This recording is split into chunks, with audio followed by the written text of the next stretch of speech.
Good afternoon. My name is Fatuma, and I'm from Kenya, and I'm very excited to present on this topic, which is very close to and dear to me.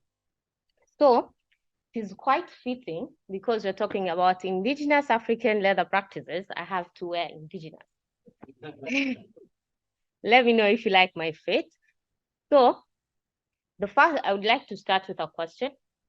Is by the show of hands, how many of us have heard of something along the lines of Africans were found naked before other civilizations met them? We've all heard of that, right? That when the white man came, when the Arabs came, they found Africans walking naked, right? Unfortunately, that is a lot of propaganda. It is not true. And I would prove it through these shoes, okay? These shoes. These shoes are called Makubadhi ya Siu. Say it with me. Makubadhi ya Siu. Makubadhi ya Siu. Which means the Siu shoes. Let me just come down and pass a couple of pieces and we just pass them down.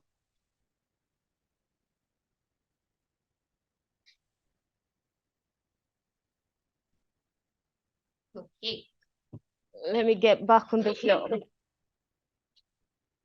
So, as the shoes are being inspected and passed around, let me highlight a little bit about the shoes.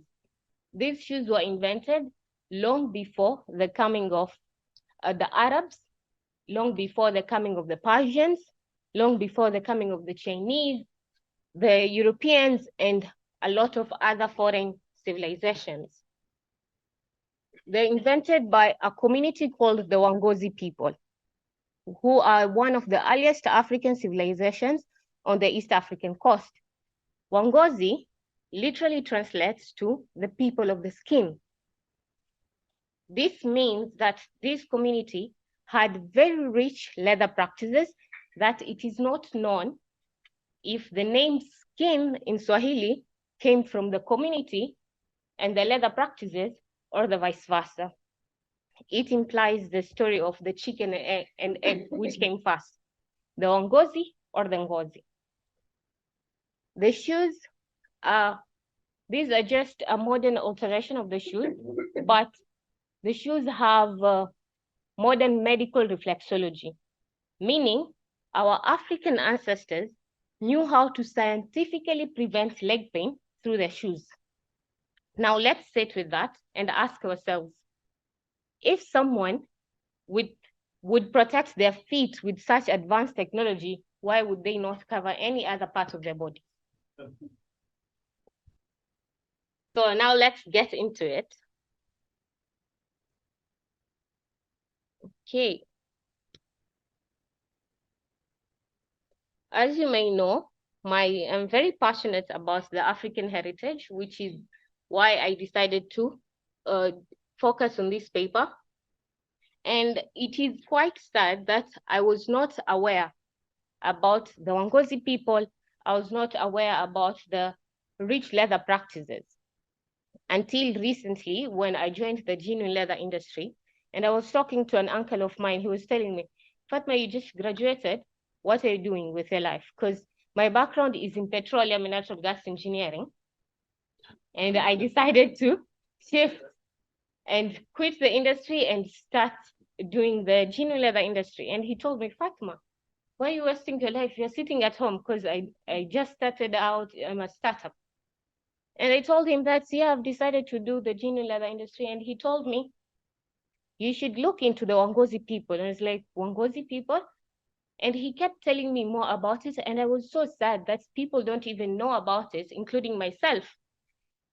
So the paper is on the Lamu Archipelago, which is one of the key locations of the Wangozi people, who are now identified as Swahili people.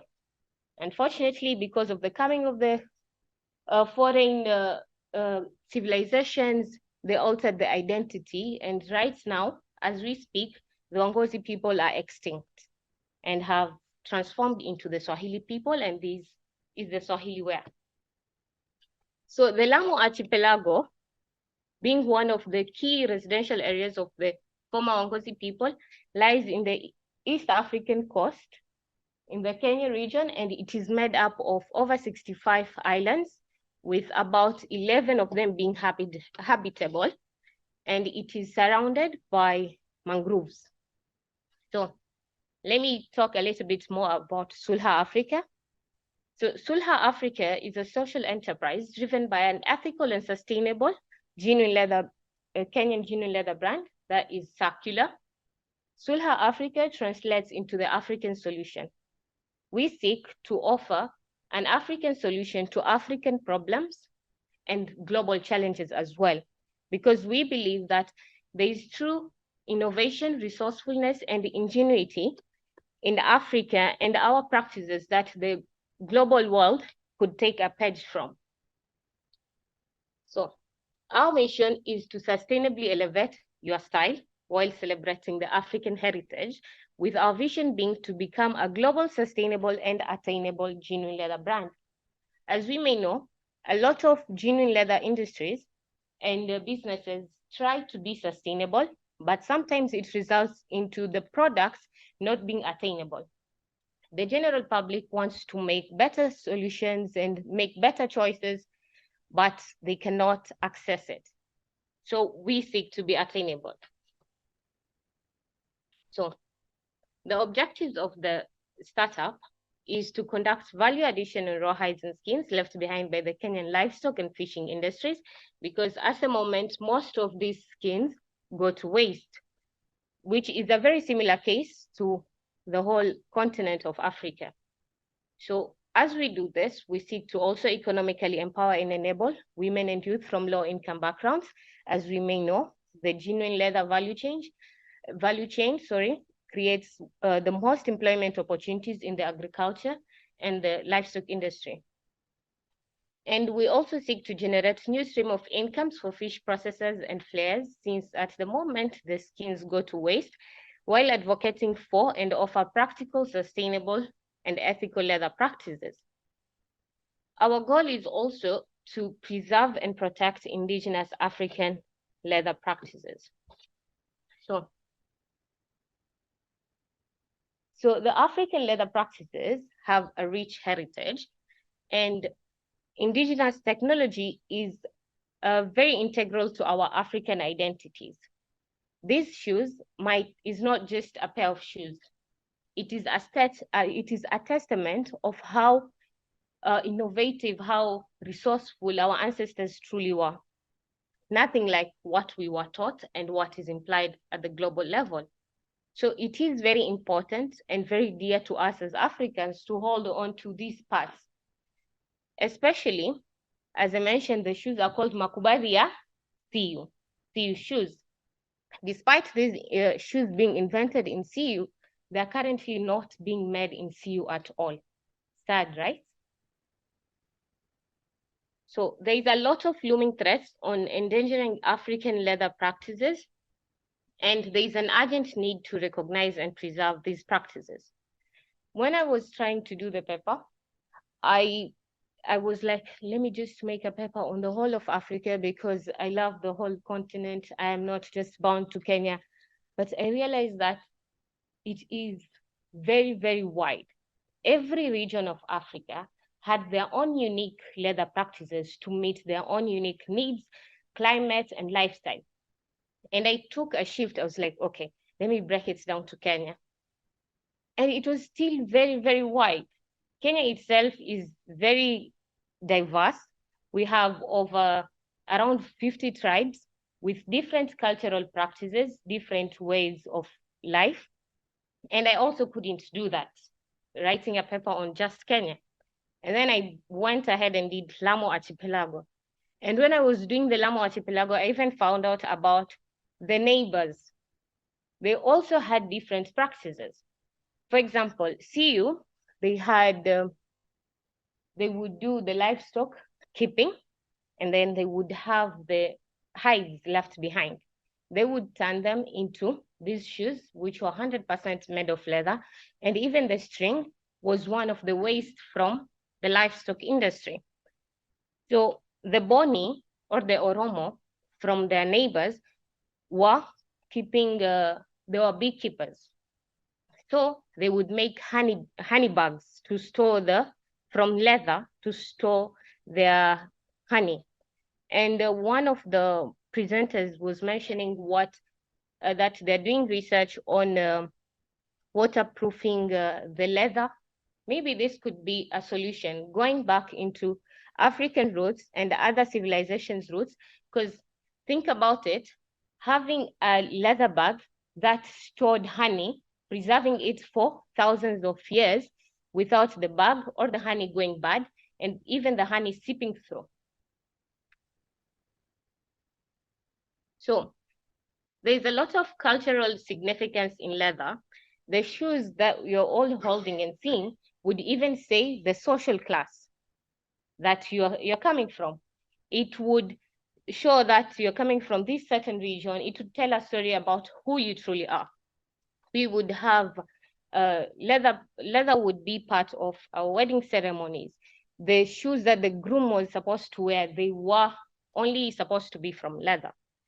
We had offerings, we had furniture, we had even houses from leather. So there's also quite a bit of artistic finesse in Lamu leatherwork techniques.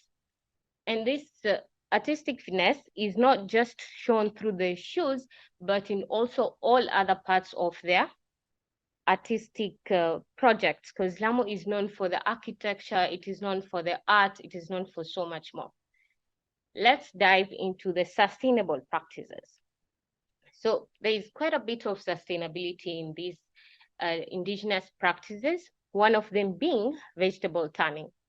The Lamu archipelago, as I mentioned earlier, is surrounded by mangrove forests, which was the readily available trees.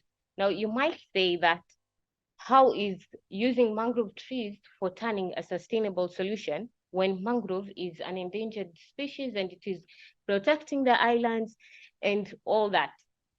I would say it is sustainable because of the skills and the resourcefulness our ancestors had. In Lamu, the mangrove trees would take 2 years to mature and fully grow.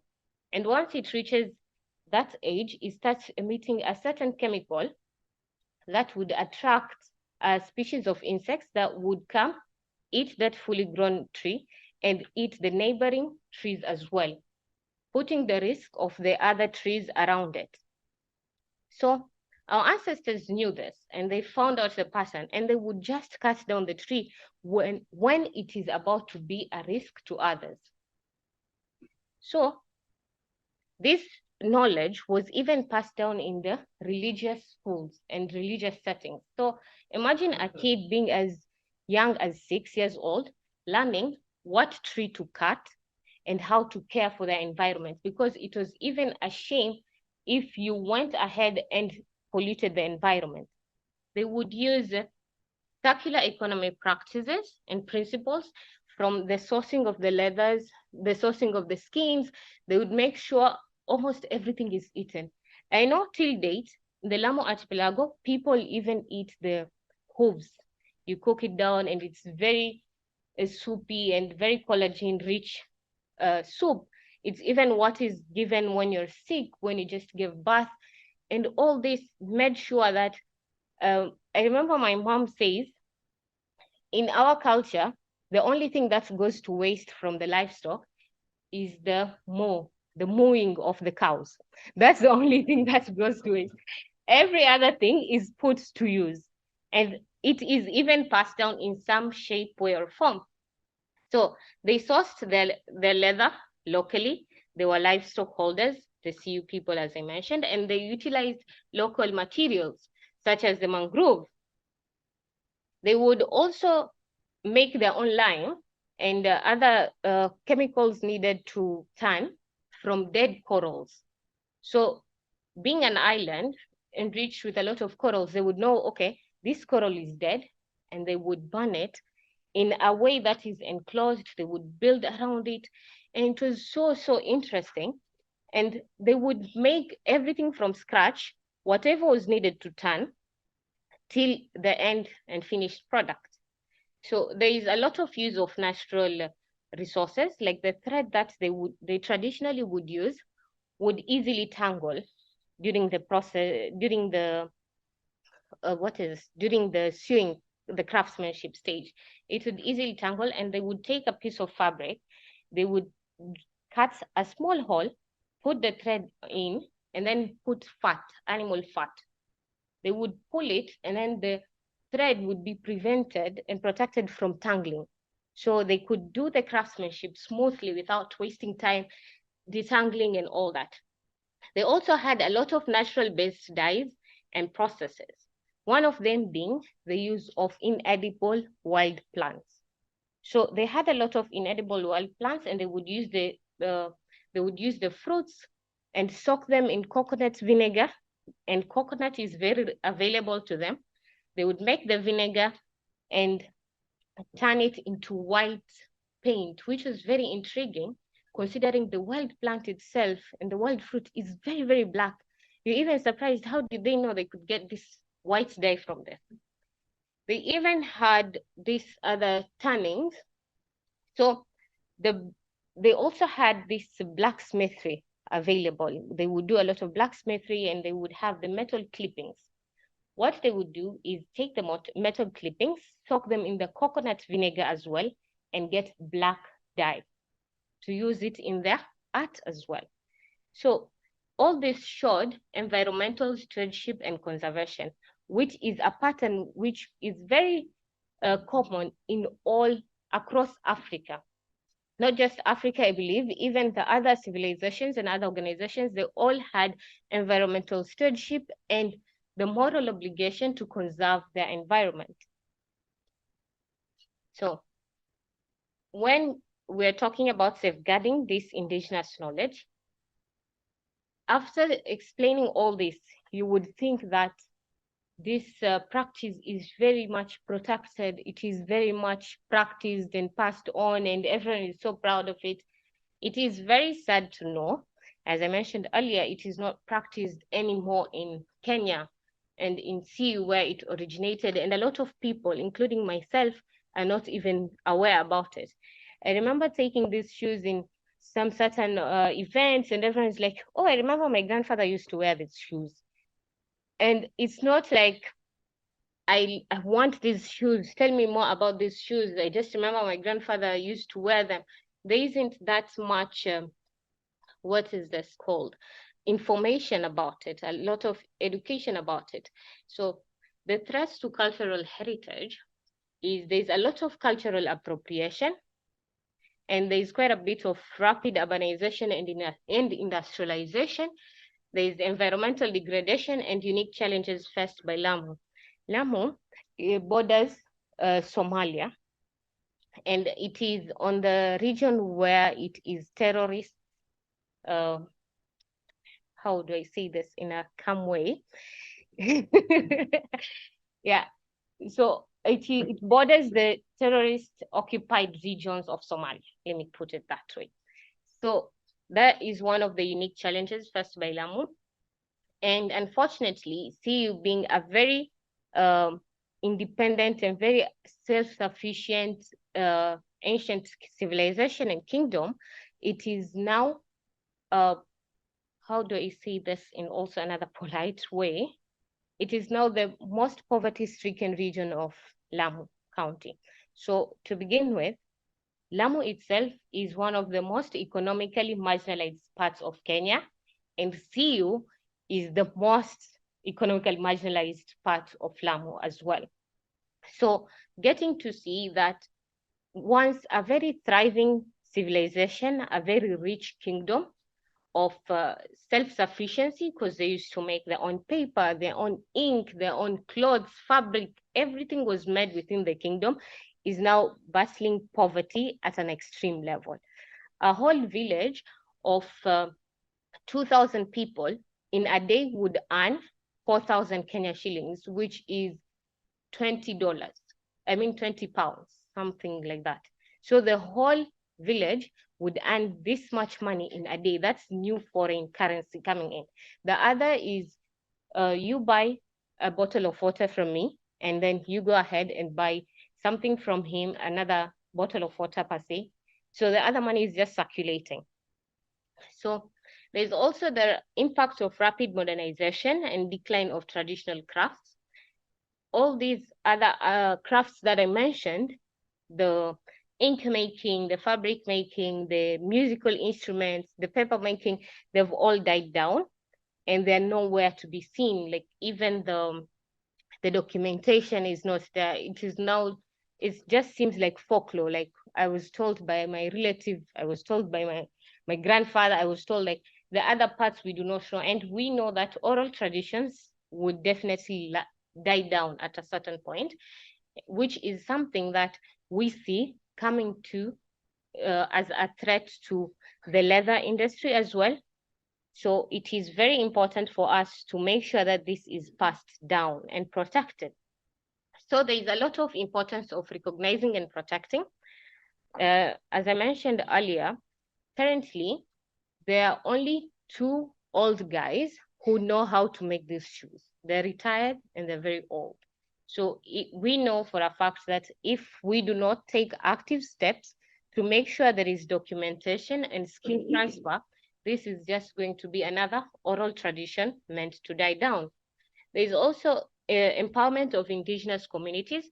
So we did a lot of research and we found out that the true economic empowerment and enablement of the CU community and the Lamu community is the passing down of this indigenous practice, because it is known to create a lot of employment opportunities. And in Lamu County as a whole, there is no tanning facility, there is no leather value addition process or anything. So there is that market gap. And this shows, and the fact that it is also a very hot weather along the coast, there's still need for people to wear open shoes. Here is an example of the modern, let me put it in quotation, modern open shoes that are being worn. It definitely feels like a step backwards.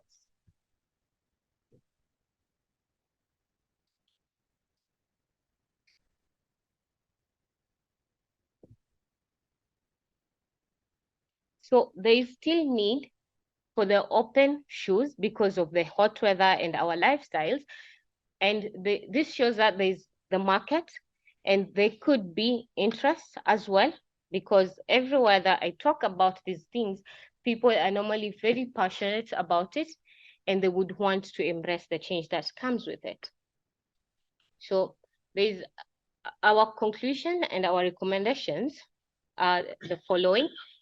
The importance of indigenous leatherworking is a testament to human ingenuity. It is also part of our cultural practice, and it also highlights environmental wisdom in truly going back to our roots.